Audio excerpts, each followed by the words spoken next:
नदिया जिले में बांग्लादेशी नागरिकों को अवैध तरीके से बॉर्डर पार करने वाले चक्र का भंडाफोड़ करते हुए पुलिस ने इसके सरगना को गिरफ्तार कर लिया है। गिरफ्तार किए गए अभियुक्त के नाम अप्पू उर्फ सागर विश्वास है। पिछले कई दिनों से नदिया जिले में भारत बांग्लादेश बॉर्डर पार किए जाने के मामले में कई लोग गिरफ्तार किए जा चुके थे, लेकिन पुलिस को इस गिरोह के सरगना की तलाश थी।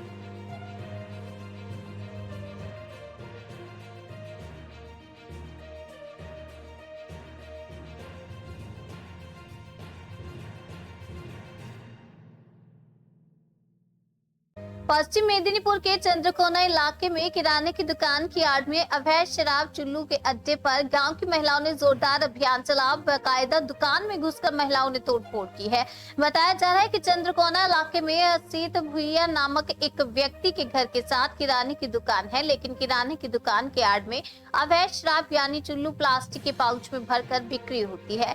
गाँव वालों द्वारा पुलिस प्रशासन से बार बार गुहार लगाए जाने पर भी इसकी एक नहीं सुनी गई और जिसके बाद बाध्य होकर गांव की महिलाओं ने इस अवैध धंधे को बंद करने का बीड़ा अपने कंधों पर उठाया और उस दुकान में घुसकर चुल्लू के अड्डे को पूरी तरह से तहस नहस कर दिया। একটা আগে কিছুই চুরি হতো না, এখানে একটা সাইকেল সুতার ফাঁকে রয়ে যাচ্ছে, একটা হাড়ি সুতার ফাঁকে রয়ে যাচ্ছে, কিছু জনের জবের থেকে উমাউদ ব্যবসা করেছে। আমার একটা সাইকেল গেছে, একজনের 3 বস্তা ধান গেছে, আর একজন একটা চুটকা সুতা হাড়িটা সুতা ধান মদ মাতারা নিয়ে যে সব বিক্রি করে মদ খাচ্ছে। মানে মদের জন্য একটা চুরি বাড়ছে, চুরিটা অত্যন্ত বেড়ে গেছে মদের জন্য। এই যে এখানে বলছেন যে এখানে মদ খেতে আসে এনার বাড়িতে বা দোকানে, কারা আসে? কেন যাই না, ওর বাড়িতে কেন আসে? আমাদের বাড়িতে কেন যান না? যে আমি দিদি আমি তোমার বাড়িতে মদ খাবো বলেনি কেন? ওদিকে দেখে দেখে বলছে আমার বাড়ি তো ফাঁকা, এরকম ডাঙ্গা জায়গা। মানে রীতিমতো বাড়ির ভিতরে এখানে চলে সব। হ্যাঁ রোজারি চলে, বারণ করা সত্ত্বেও ওরা এমন কি বলেছে, বাখান দিয়েছে। আপনারা কি চাইছেন? আমরা শাস্তি চাই, মদ এলাকায় না মদ থাকে কারো ঘরে, মানে বাড়িতে প্রশাসনকে জানাননি এই যে এইটা হচ্ছে এখানে করে? পুলিশ প্রশাসন কাউকে জানাননি? জানানো বলতে আমরা প্রথম থেকেই চাই যে আমাদের তো এখানে দেশের হচ্ছে যে আপনার কি নাম? তারা হচ্ছে যে সমস্ত কিছু বলবে যে আমরা দেখছি, একবার অনেকবার বারবার বারণ করাইছে, সামান্য ওই গ্রামে হয়েছে আমরা তুলে দিয়েছি, সেটা আর হয়নি, সেখানে আর হয়নি। এখানে আবার দেখছি যে উনি আরম্ভ করার পর তো আবার আরেকজন আরম্ভ করেছে, বলছে ও তুললে আমরা তুলবো। বারণ করা সত্ত্বেও যদি ওরকম করে, আমরা তারপরে দেশ কমিটিকে জানালাম, দেশ কমিটি বললো তোমরা মেয়েরা দেখো, তারপর আমরা প্রশাসনকে জানাবো। ও যদি তুলে দেয় ভালো, নাহলে আমরা প্রশাসনের বিরুদ্ধে যাবো। এইভাবে এরকম করে থাকে, এই তো এরকম ছেলেরা এইটুকু বাচ্চা ছেলেরা বড়দের দেখলে তো ছেলেরা শিখবে, এই জ্ঞানটা ওদের নেই, সাংঘাতিক জ্ঞান নেই। ছেলেরা তখন পড়াশোনার লাইফ ওদের সব করছে, তাহলে মদটা তুলে দিলে এরকম থাকবে, ছেলেদের ভবিষ্যৎ গুলো তো ভালো থাকবে, সেটা বুঝেনি। ওরা তো ছেলে আছে, তুলতে আমাদেরকে তুলতে হবে মদ, এখান থেকে মদ রাখা চলবে, মদ বিক্রি করছে বাড়িতে করে। আজকে যে আপনারা এলেন, আপনারা তো পেয়েছেন? হ্যাঁ মদ পাইছি আমরা। মানে কি করে জানলেন, কি করে আপনারা? ও মদ দিনে রাতে সবসময় বিক্রি হয়, সেইটা আমরা লক্ষ্য রেখে আমরা আজকে চলে এসেছি। মানে এখানকার লোক আছে বাড়িতে? হ্যাঁ বাড়িটার লোক আছে, ছিল লোক, কাস্টমার আছে, লোকগুলা ছিল, লোকগুলা ওরা ঘিরতে পারেনি, লোকগুলা মানে কি গ্রামে কি মন সবাই ছেলে পেলার সবাই খাচ্ছে, ছোট ছোট বাচ্চারাও তো খেয়ে দিচ্ছে। সমস্যা হচ্ছে? হ্যাঁ সমস্যা হচ্ছে, ঘরে অশান্তি হচ্ছে। প্রশাসনকে জানিয়েছিলেন আগে? না প্রশাসনকে জানানো হয়নি, আমাদের দেশে জানিয়েছিল, দেশের লোক বললো যে এরকম প্রশাসনকে আমরা ইয়ে করে ডাকা হবে। কতদিন ধরে এটা হচ্ছে? অনেকদিন থেকে হচ্ছে। মানে কি মদ বিক্রি করে? কি চুল্লু মদ নাকি বলে তাকে বিক্রি, পাউচে জানিনি অত সব। কি নাম আপনার? ঝর্ণা ফোটা। আসছি একটা আগে কিছুই চুরি হতো না, এখানে একটা সাইকেল সুতার ফাঁকে রয়ে যাচ্ছে, একটা হাড়ি সুতার ফাঁকে রয়ে যাচ্ছে, কিছু জনের জবের থেকে উমাউদ ব্যবসা করেছে। আমার একটা সাইকেল গেছে, একজনের 3 বস্তা ধান গেছে, আর একজন একটা চুটকা সুতা হাড়িটা সুতা ধান মদ মাতারা নিয়ে যে সব বিক্রি করে মদ খাচ্ছে। মানে মদের জন্য একটা চুরি বাড়ছে, চুরিটা অত্যন্ত বেড়ে গেছে মদের জন্য। এই যে এখানে বলছেন যে এখানে মদ খেতে আসে এনার বাড়িতে বা দোকানে, কারা আসে? কেন যাই না, ওর বাড়িতে কেন আসে? আমাদের বাড়িতে কেন যান না? যে আমি দিদি আমি তোমার বাড়িতে মদ খাবো বলেনি কেন? ওদিকে দেখে দেখে বলছে আমার বাড়ি তো ফাঁকা, এরকম ডাঙ্গা জায়গা। মানে রীতিমতো বাড়ির ভিতরে এখানে চলে সব। হ্যাঁ রোজারি চলে, বারণ করা সত্ত্বেও ওরা এমন কি বলেছে, বাখান দিয়েছে। আপনারা কি চাইছেন? আমরা শাস্তি চাই, মদ এলাকায় না মদ থাকে কারো ঘরে, মানে বাড়িতে প্রশাসনকে জানাননি এই যে এইটা হচ্ছে এখানে করে? পুলিশ প্রশাসন কাউকে জানাননি? জানানো বলতে আমরা প্রথম থেকেই চাই যে আমাদের তো এখানে দেশের হচ্ছে যে আপনার কি নাম?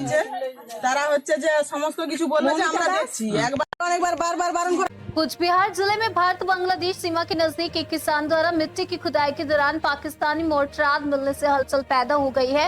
इसके बाद स्थानीय साहिबगंज थाने को खबर दी गई और पुलिस की तरफ से बिना गुड़ी सेना छावनी को इस घटना की सूचना दी गई, जिसके बाद सेना ने इस मोर्टार सेल को निष्क्रिय किया। सेना और पुलिस की तरफ से ये जांच की जा रही है कि पाकिस्तान मोर्टार सेल बॉर्डर पर कैसे और किस तरह से पहुंचा।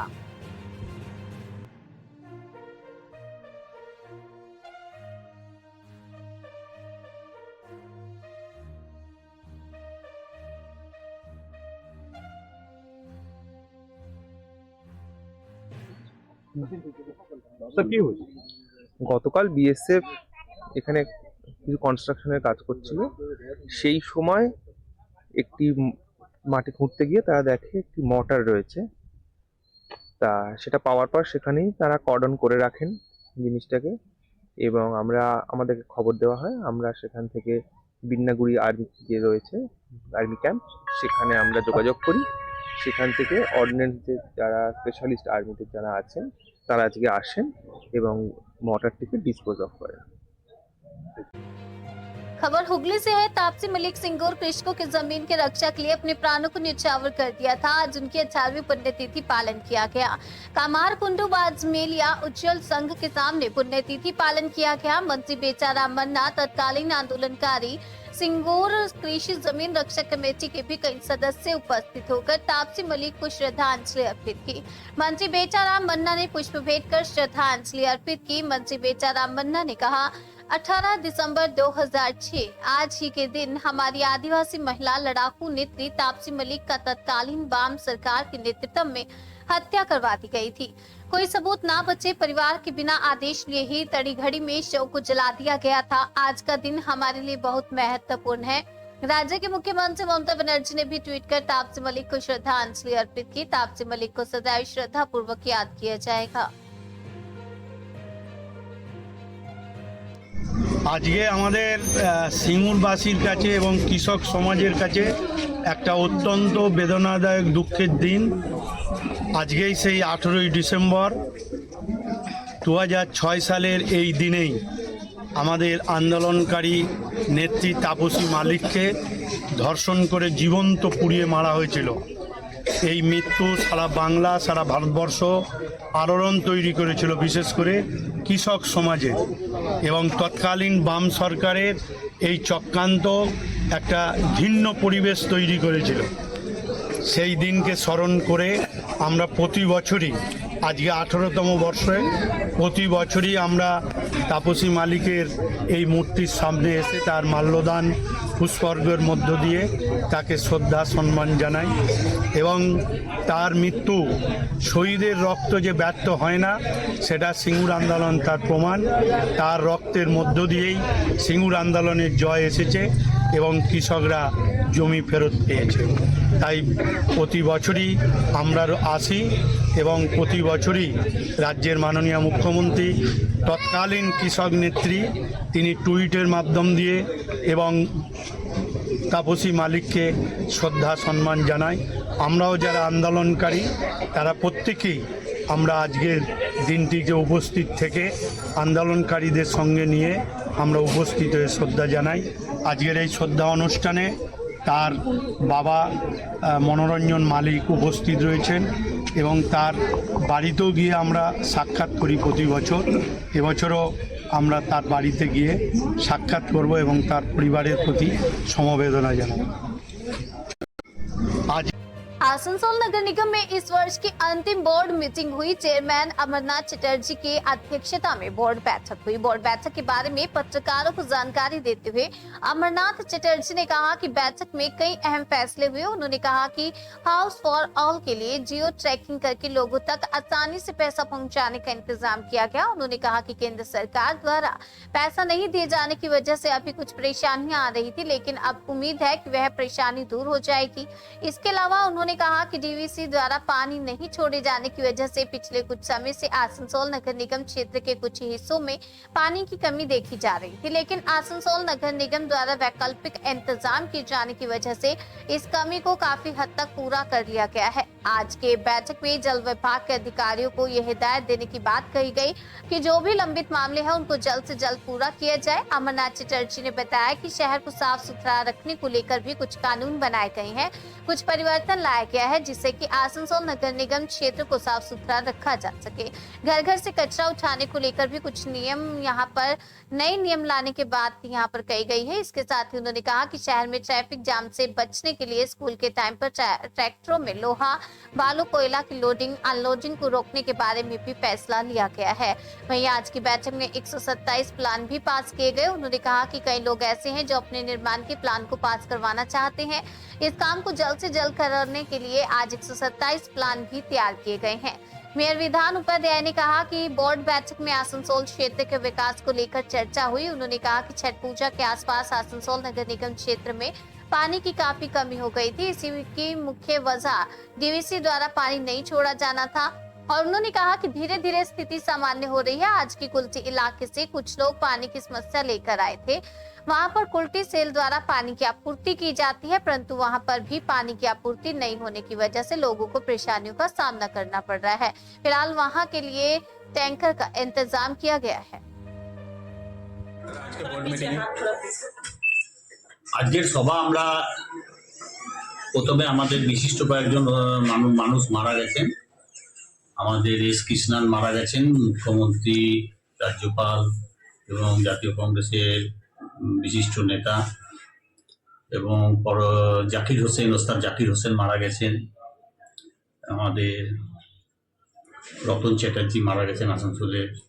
আমাদের দিলীপ দাস বিশিষ্ট গায়ক মারা গেছেন। এদের স্মৃতির প্রতি আমাদের শ্রদ্ধা জানিয়ে আত্মার শান্তি কামনা করে আমরা বোর্ড মিটিং আজকে শুরু করেছিলাম। তারপরে বিভিন্ন রকমভাবে হাউস ফর অলের আমরা যাতে মানুষ সুযোগ সুবিধা পায় এবং তাড়াতাড়ি টাকাটা পায় তার জন্য আমরা বিশেষভাবে সিদ্ধান্ত নিয়েছি, এবং কেন্দ্রীয় সরকার টাকা পাঠাচ্ছে না বলে ওনাদের জন্য আমাদের একটু দেরি হচ্ছে, কিন্তু জিও ট্যাকিং করে সঙ্গে সঙ্গে যাতে টাকাটা পেয়ে যায় তার জন্য আমরা একটা নতুন সিদ্ধান্তে উপনীত হতে পেরেছি আজকে সকলে সহমত নিয়ে। দ্বিতীয় জলের সমস্যাটা আমরা বললাম যে ডিবিসির জন্য যে জলটা ছাড়ছে না সেটার জন্য আমাদের অসুবিধা হচ্ছে, যার জন্য আমরা আসানসোলে জলসংকটটা একটু তৈরি হয়েছিল, কিন্তু এখন বিভিন্ন রকমভাবে আমরা সেই জলসংকটটাকে দূর করতে পেরেছি, যাতে আরও জলের কষ্টটা যাতে না থাকে তার জন্য আমাদের কাজের আমরা প্রক্রিয়াকে আরও ত্বরান্বিত করার জন্য বললাম যে যাতে খুব তাড়াতাড়ি আমাদের কাজগুলো শেষ হয়ে যায় আইজিগুলো, সেই জন্য কন্ট্রাক্টরদের সঙ্গে ব্যবস্থা করে শুরু করেছি। তৃতীয় হচ্ছে যে আমাদের কিছু কিছু ক্ষেত্র আছে যেখানে শহরটাকে সাফাই রাখার জন্য আমরা চেষ্টা করছি, এবং যেখানে আমাদের প্রত্যেক দিন তাদের বাড়ির ময়লা কালেকশনের জন্য আমরা আলাদা ব্যবস্থা করেছি। তার জন্য কিছু নিয়মও আমরা চালু করার ব্যবস্থা করেছি। কিছু সিদ্ধান্ত নিয়েছি যাতে শহরটা জাম না হয়। এই যেমন ট্রাক্টরগুলো মাল লোড আনলোড যে করে, বালি কয়লা লোহা রড ফড নিয়ে যায় রাস্তার ওপর দিয়ে, তার জন্য স্কুল টাইমটা যাতে আমাদের হয় সুবিধা থাকে সেগুলো বন্ধ করার জন্য। আবার স্কুল যখন ছুটি হয় বা অফিসগুলো যখন ছুটি হয় সেই সময়টা যাতে যখন মানুষের সুবিধার জন্য আমরা সেটা একটা টাইম ব্যবস্থা করে দিয়েছি। এরকমভাবে আমরা বেশ কয়েকটা সিদ্ধান্ত নিয়েছি এবং 127টা প্ল্যান আমরা আজকে এই সভায় পাস করেছি, যাতে মানুষের অনেক রেসিডেন্সিয়াল বাড়ি আছে যারা নিয়ম মাফিক করতে চাইছে। আর আমাদের আসানসোল থেকে যে ইউপিএসসির যে কথাটা বললাম, ইউপিএসসির তে যে প্রথম স্থান অধিকারী করেছে সিনজন অধিকারী, তাকে আমরা শুভেচ্ছা এবং অভিনন্দন জানাই। তার আনন্দে আমরাও গর্বিত ফিল করি আসানসোলের জন্য। আমরা তার বাড়িতে শুভেচ্ছা বার্তা গত শুক্রবারের মধ্যে বলেছি পাঠিয়ে দেওয়ার জন্য, এবং আমরা অভিনন্দিত ওনাকে করতে চাই, সেই জন্য পরবর্তীকালে ওনার সঙ্গে অফিসের মাধ্যমে যোগাযোগ করা হবে। আর ড্রেনেজ সিস্টেমের উন্নয়নের জন্য আমরা বিশেষ কিছু কাজের ব্যবস্থা নিলাম আজকে বোর্ড মিটিংয়ে, সেইগুলো খুব তাড়াতাড়ি আমরা শেষ করব। যেমন ডেভেলপ উন্নয়ন নিয়ে প্রতিটি ওয়ার্ডের যা কাজ কর্ম থাকে, গতবার যেগুলো দিয়েছিল পজিশনে পড়ে আছে, এবারে নতুন কি কাজ হবে সেই নিয়ে আলোচনা। দাদা এর মধ্যে কি জলের প্রচুর কষ্ট এলাকাতে, সে নিয়ে কি নতুন কিছু বোর্ডে কিছু হয়েছে? জলের কষ্ট আসানসোল কর্পোরেশনে ছট পুজোর আগের থেকে হয়েছিল, এখনো একটু আছে। ডিবিসি থেকে জল একদমই পাওয়া যাচ্ছিল না, এখনো কম পাওয়া যাচ্ছে। তো সেখানে আমাদের ইঞ্জিনিয়ার যারা আছে তারা পরিশ্রম করেছে, আমাদের স্টাফেরা পরিশ্রম করেছে, মানে সে ড্রেন নদীতে ড্রেন করে আমাদেরকে আইজিতে জল আনতে হয়েছে। সেখান থেকে আমরা মানুষকে জল দিচ্ছি। এখন দুটো জায়গায় আমাদের এই জাস্ট করে আমার কাছে এসেছিল, একটা কুলটি থেকে শিমুলগ্রাম এবং আমাদের আরেকটা ওয়ার্ড থেকে এসেছিল কি কলমদা। তো সেটা ইস্কোর থেকে মানে কুলটি ইস্কোর থেকে জল দেয় ওখানে। তো ওদেরও সেম অবস্থা, ডিবিসির জল না দেওয়ার জন্য অবস্থা, জল দিতে পারছে না। আমরা অলরেডি গতকাল থেকে ওখানকার যারা মানুষজন আছেন, এবং জল না থাকলে মানুষ মানে সবকিছু না থাকলে পারা যায়, জল না থাকলে কিন্তু পারবে না মানুষ। তো ওখানকার মানুষ ফোন করার পর ওখানে আমরা আমাদের কর্পোরেশন থেকে যতটুকু ট্যাঙ্কার দিয়ে হেল্প মানে মানুষকে দেওয়া যায় চেষ্টা করেছি। আজ ওনারা এসছেন, কিছু গাড়ি বাড়াতে বলেছেন এবং পাইপ লাইনের জন্য বলেছেন। আমরা বলেছি যা প্রসেস আছে করে নাও, আমরা পাইপলাইন করে দেবো এবং এখন আপাতত আমরা ট্যাঙ্কার আরো বাড়ানোর কিছু বাড়িয়ে আমরা জলটা দেওয়ার ব্যবস্থা করবো। আজকে বোর্ড মিটিং এ নতুন ক্যালেন্ডার আর সম্মানিত ইংরেজি নববর্ষ আসছে, তো সে কারণে ইংরেজি নববর্ষের জন্য সকলকে অভিনন্দন জানানো হয়েছে। সকল আসানসোলবাসীকে, আসানসোল পৌর নিগমের অন্তর্গত সমস্ত মানুষকে আপনাদের চ্যানেলের মাধ্যমে আমি অনেক আন্তরিক প্রীতি শুভেচ্ছা অভিনন্দন জানাচ্ছি এবং নতুন বছর সবার খুব ভালো কাটুক। আসানসোল কর্পোরেশন যেভাবে আপনাদের সাথে আছে, আপনারা যেভাবে আশীর্বাদ করছেন, আশীর্বাদে হাতটুকু রাখুন। আমরা নিশ্চিতভাবে আপনাদের যেটা দরকার হয়তো পুরোপুরি না হলেও আমরা নিশ্চিতভাবে আপনাদের সাথে থাকবো, পাশে থাকবো। बीजेपी के सदस्य संग्रह अभियान पर कटाक्ष करते हुए मुर्शिदाबाद के भरतपुर के टीएमसी विधायक हुमायूं कबीर ने कहा था, आपको बता दें, कहा कि 2018 साल में बीजेपी में थे, तब उन्होंने काफी लोगों को बीजेपी में ज्वाइन करवाया था, लेकिन उनके भाजपा छोड़ने के बावजूद अभी तक बीजेपी ने उनकी सदस्यता रद्द नहीं की है। भाजपा के विभिन्न व्हाट्सएप ग्रुप के साथ साथ बीजेपी के दिल्ली के सदर दफ्तर में भी उन्हें कई किताबें और चिट्ठियां भेजी जाती हैं। उन्होंने बताया कि जो लोग ये मोबाइल से मिस कॉल कर देकर भाजपा की सदस्यता ग्रहण करते हैं, क्या वे लोग वास्तव में आने वाले चुनावों में बीजेपी को वोट देंगे? उनके अनुसार भाजपा का ये दावा कि बंगाल में 1 करोड़ सदस्य बनाने के बाद वह बंगाल की सत्ता पर काबिज होंगी, यह एक प्रकार से हास्यास्पद विषय है।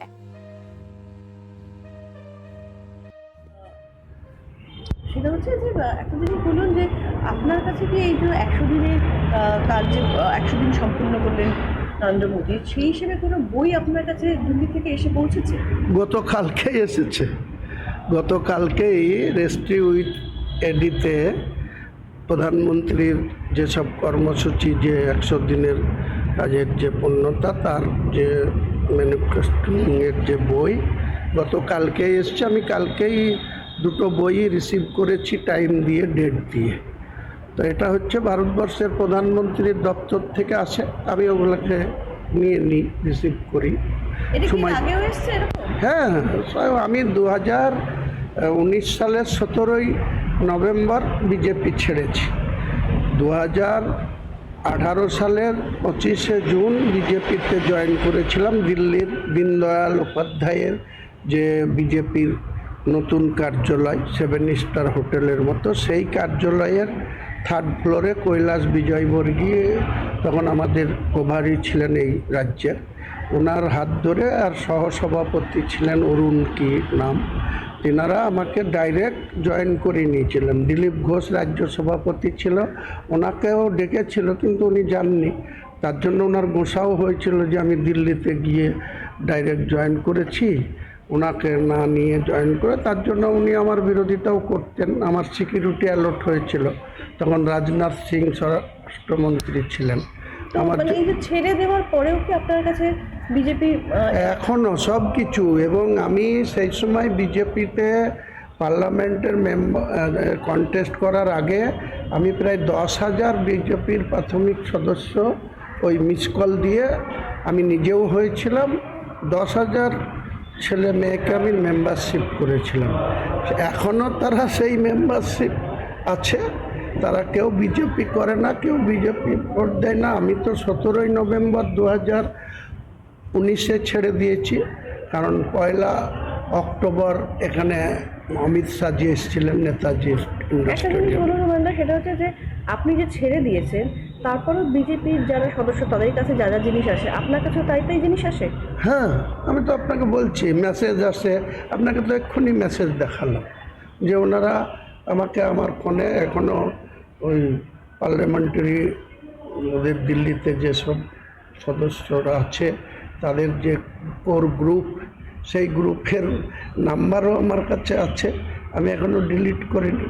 তো এইসবগুলো তো পাই, জানতে পারি যে ওনাদের কী কর্মসূচি। এমনকি চিঠিও আসে? চিঠিও আসে রেগুলার, মানে প্রতি মাসেই কম বেশি আসে। তাহলে এই যে এখন যে সদস্য মানে অভিযান চলছে, মানে এটাকে আপনি কীভাবে মনে করছেন যে আপনার তো দেখুন, এদের ভিতরে এই যে মেম্বারশিপকে নিয়ে এরা বড়াই করছে, যে কিছুদিন আগে যখন অমিত শাহজির সামনে ওই মিঠুন চক্রবর্তী আমাকে অ্যাটাক করলেন, সেদিন ওনারা টার্গেট করেছিলেন 1 কোটি মেম্বারশিপ। দেখুন এখন বোধহয় কদিন আগে দেখছিলাম 25% হয়েছে। তো এই 1 কোটির যে টার্গেট, এই 1 কোটি মিস কল দিয়ে মেম্বার হতে পারে, কিন্তু তারাই যে বিজেপিকে ভোট দেবে এমন কিছু গ্যারেন্টি নেই। 25 লাখের মতন আপনার মতনও বেশ কিছু মানুষ লোক ঢুকে আছে, এদেরকে কাউন্ট করছে যে আমাদের এত মেম্বারশিপ আছে। তাহলে এনাদের এই দলের যারা রাজ্য স্তরের নেতা, তারা অনেক বড় বড় কথা বলে, তো এইগুলাকে তারা ক্ষতি দেখাতে উচিত যে আমাদের কারা ভোটার বা আমাদের কারা সক্রিয় দলের সদস্য বা প্রাথমিক মেম্বার। আমি বলছি, মুর্শিদাবাদে যখন আমি 25শে জুন 2018 ঢুকেছিলাম, তারপরে এই মিস কল সিস্টেম ছিল। আমি প্রায় 17-18 মাস ছিলাম, কারণ 25শে জুন 2018 আর 17ই নভেম্বর 2019 আমি ছেড়েছি। তো ওই যে টাইম 13-14 মাস ছিলাম, তার ভিতরে এমপিতে কন্টেস্ট করেছিলাম। আমি প্রায় 10,000 মেম্বারশিপ করে দিয়েছিলাম, আমি নিজেও মেম্বারশিপ নিয়েছিলাম। এখনও সেই মেম্বারশিপ আমাদের বাতিল করেনি। মানে আপনি কি বলছেন তাহলে এই যে সংখ্যার হিসেব যেটা দেখানো হয়, সেটার মধ্যে আদৌ কতটা জল? অনেক জল ঢুকে আছে, অনেক জল ঢুকে আছে। কিছু মানুষ আবেগে ইমোশনালি এসব মিস কল দেয়, দিয়ে মেম্বারশিপ পায়। তারা সামান্য ওই আমাদের যে লক্ষ্মীর ভাণ্ডার পায় বা অন্যান্য মমতা ব্যানার্জির যেসব প্রকল্পের সুবিধা পায়, তারা ওই মেম্বার থাকে। ভোটের সময় কেউ কংগ্রেসকে ভোট দেয়, কেউ আবার টিএমসিকে ভোট দেয়, এইসবই করে। আর এরা এইসব নিয়েই বড় বড় কথা বলে। কাজে এদের ওই যত হুঙ্কার শুনছেন, ওই হুঙ্কারই সার হবে। মমতা বন্দ্যোপাধ্যায়ের নেতৃত্বে, অভিষেক বন্দ্যোপাধ্যায়ের নেতৃত্বে তৃণমূল 26-এ তো বিপুল ভোটে জয়লাভ করবে। আগামী কয়েকটা টার্মস বিজেপির কোনো পশ্চিমবাংলায় ক্ষমতায় আসার কোনো চান্স নেই। आसनसोल अफ्रीका महादेश की सबसे ऊंची चोटी किलिमंजारो को फतह करके आसनसोल पहुंची आरपीएफ की महिला 16वीं बटालियन की पूनम कंवर। आपको बता दें, पूनम कंवर को बुधवार आसनसोल आरपीएफ कार्यालय में सम्मानित करने का तांता लगा रहा। इस संदर्भ में पत्रकारों को जानकारी देते हुए 16वीं बटालियन के अधिकारी टीएस बनर्जी ने ये भी बड़ी खुशी की बात बताई है कि 16वीं बटालियन, जो कि पूरे देश में रेलवे आरपीएफ की एकमात्र महिला बटालियन है, उसके कांस्टेबल पूनम कंवर ने अफ्रीका के सबसे ऊंची चोटी किलिमंजारो पर फतेह हासिल की। बताया कि यह बड़ी खुशी की बात है कि उनके बटालियन में इस तरह की जाबाज खिलाड़ी है। पूनम चाहती है कि वह 7 महादेशों के सबसे ऊंची चोटियों पर चढ़ाई करें, वहां तिरंगा लहराए, और इसके बाद वह ऑस्ट्रेलिया जाएंगी और वहां की सबसे ऊंची चोटी पर चढ़ाई कर भारत का तिरंगा लहराएगी। उन्होंने कहा कि उनकी इस महान उपलब्धि पर रेलवे बोर्ड की तरफ से उनको मुबारकबाद दी गई है।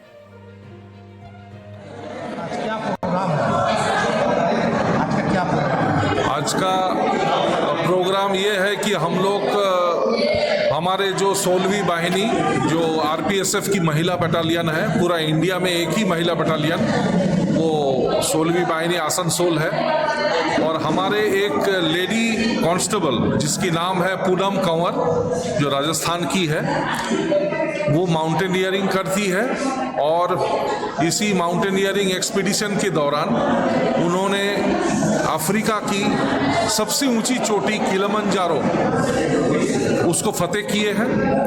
और ये इंडियन रेलवे की इतिहास में पहली बार हुआ है कि किसी लड़की रेलवे पर्सनल जो इस पीक को स्केल किया है। और भविष्य में उनका प्लानिंग है 7 कॉन्टिनेंट घूमने का। नेक्स्ट यहाँ से उनका ऑस्ट्रेलिया में जो सबसे हाईएस्ट पीक है वहाँ वो जाएंगे और 2-3 साल में उनका प्लानिंग है एवरेस्ट को स्केल करना। तो ये हमारे लिए बहुत गर्व की बात है कि हमारे बटालियन में ऐसी स्पोर्ट्स वुमेन मौजूद है। हम लोग उनको फुल सपोर्ट करते हैं और उनका जो ये अचीवमेंट है ये पूरी देश के लिए गौरव की बात है।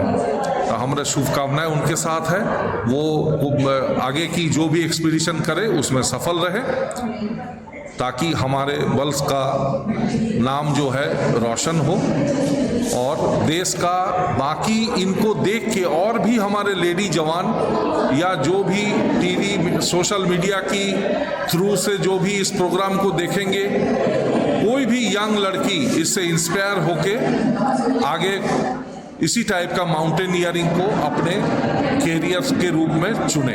Thank you. अच्छा बढ़िया परफॉर्मेंस करने के बाद रेलवे बोर्ड से ऐसा कोई संदेश आया आपके पास? रेलवे बोर्ड से संदेश आया है और हमारे आईजी साहब ने इस लड़की को डीजी साहब से मिलवाए थे, जहां डीजी साहब ने इनको कमेंडेशन दिए हैं, कॉन्ग्रेचुलेशंस किए हैं।